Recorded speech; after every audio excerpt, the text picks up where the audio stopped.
Je vais vous parler aujourd'hui de comment choisir son futur conjoint et je vais vous donner 7 caractéristiques que vous devriez retrouver chez votre futur conjoint. La première de ces caractéristiques, c'est bien sûr le salut de cette personne.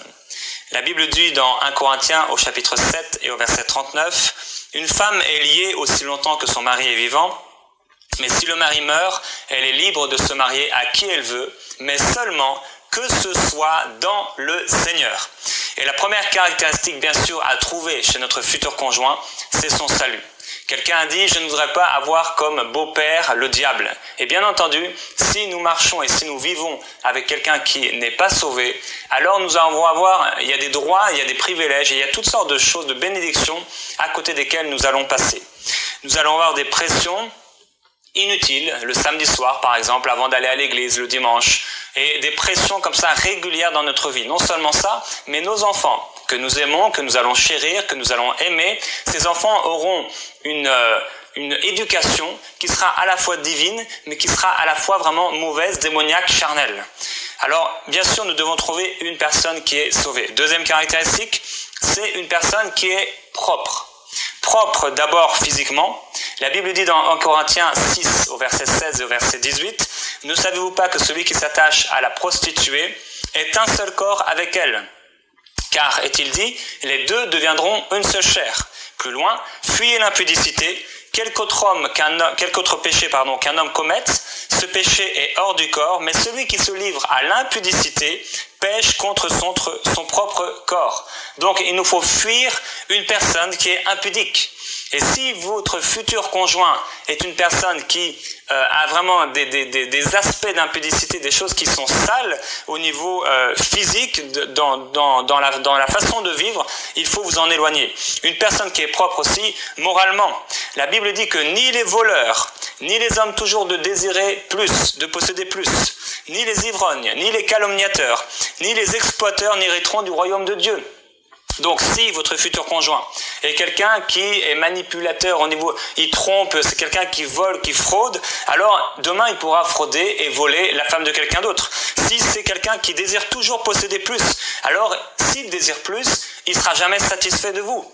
Si c'est quelqu'un qui est un ivrogne ou quelqu'un alors il n'arrivera pas à se maîtriser, et il n'arrivera pas à se maîtriser dans votre couple. S'il est calomniateur, alors il parlera mal de vous, il se moquera de vous alors que vous ne serez pas là. Si c'est quelqu'un qui exploite les autres, si nous voulons un mariage béni, si nous voulons un mariage béni dans le royaume, nous devons choisir quelqu'un qui est propre moralement, mais aussi propre spirituellement. En fait, quelqu'un qui a un cœur pur, un cœur selon Dieu. Troisième caractéristique, c'est une personne bien sûr qui vous plaît physiquement. Dans ce livre connu du Cantique des Cantiques, Salomon va dire à sa fiancée qu'elle est belle par 10 fois. Il dit « Que tu es belle, mon ami, que tu es belle. Tes yeux sont des colombes. Que tu es belle, mon bien-aimé, que tu es agréable. » Et oui, cette personne va changer au fur et à mesure des années, mais si déjà aujourd'hui elle ne vous plaît pas, qu'est-ce que ce sera demain? Non, il faut que cette personne vous plaise, même si on vous a donné des prophéties, oui voilà, ça doit être ton mari, ta femme, etc. Non, c'est nous qui choisissons, et en fonction aussi de nos critères. Vous voyez là aussi sans maquillage, sans parure. Le Seigneur a dit aux pharisiens, vous nettoyez l'extérieur, mais à l'intérieur vous êtes plein de méchanceté. Et il est bon de voir quelqu'un sans maquillage. Quatrième caractéristique, une épouse ou un mari qui épouse votre vision pour la vie. Si nous n'avons pas la même vision de la vie, alors ça va créer des problèmes, ça va susciter des problèmes qui aujourd'hui peut-être sont de moindre importance, mais au bout d'un moment, ça va créer de gros problèmes. Si quelqu'un par exemple a un appel pour servir le Seigneur, qu'il est appelé à déménager, qu'il est appelé à déménager régulièrement, mais si sa femme ou si son mari n'est pas préparé à cela, ça va créer des problèmes et cette personne ne pourra peut-être jamais accomplir la volonté de Dieu à cause des tensions et des pressions dans son couple. Donc en épousant cette personne, vous allez épouser sa vision. Et il est donc important de connaître, mais quelle est sa vision de la vie ? La vision de la vie, ce n'est pas avoir une maison, des enfants, il y a beaucoup plus que ça. Et il faut que vous puissiez connaître quelle est la vision de cette personne. En fait, vos visions doivent s'intégrer parfaitement. Abraham a eu du mal à comprendre la vision de son épouse, il a eu du mal à comprendre sa propre vision, et c'est seulement 25 ans après qu'il a compris réellement quelle était la vision, quel était le rôle, quel était l'appel qui était sur son épouse et quel était aussi son propre appel. Cinquième caractéristique, bien sûr, c'est une personne qui aime Dieu. Dans Luc, au chapitre 2 et au verset 36 à 38, il nous est parlé de Anne la prophétesse. Cette femme a été mariée pendant 7 ans, puis son mari est mort. La Bible dit qu'elle est restée veuve pendant 60 ans, dans le temple en fait, toute sa vie. Elle a choisi la présence de Dieu. Et il faut que vous puissiez choisir un conjoint qui aime la présence de Dieu. Sinon, vous allez être partagé. L'apôtre Paul dit que quand nous sommes mariés, nous sommes partagés, mais il est possible ensemble de s'unir pour servir le Seigneur. Sixième caractéristique, c'est une personne qui aime son corps, non pas son propre corps, mais l'église locale.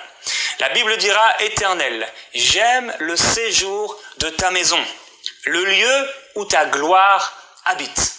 Et personnellement, j'ai choisi quelqu'un qui aimait l'église locale. Et si ma femme aujourd'hui n'aimait pas l'église locale, je serais malheureux, je serais triste de ne pas pouvoir aller avec elle à l'église, de ne pas pouvoir servir le Seigneur ensemble, de ne pas être heureux quand nous allons à l'église ensemble.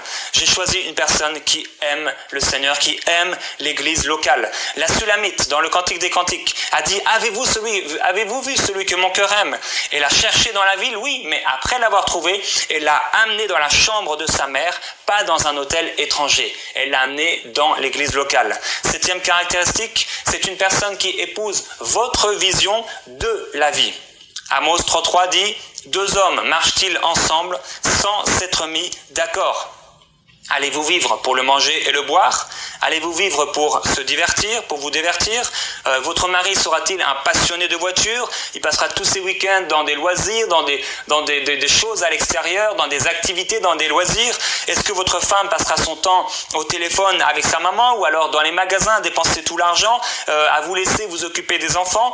Est-ce que votre femme ou alors votre mari, la vision d'une femme pour lui, c'est que la femme doit rester à la maison, qu'elle ne doit pas travailler, que la femme est une personne de moindre importance? Finalement, quelle est sa vision de la vie? Voilà 7 caractéristiques qui vous aideront à choisir votre futur conjoint.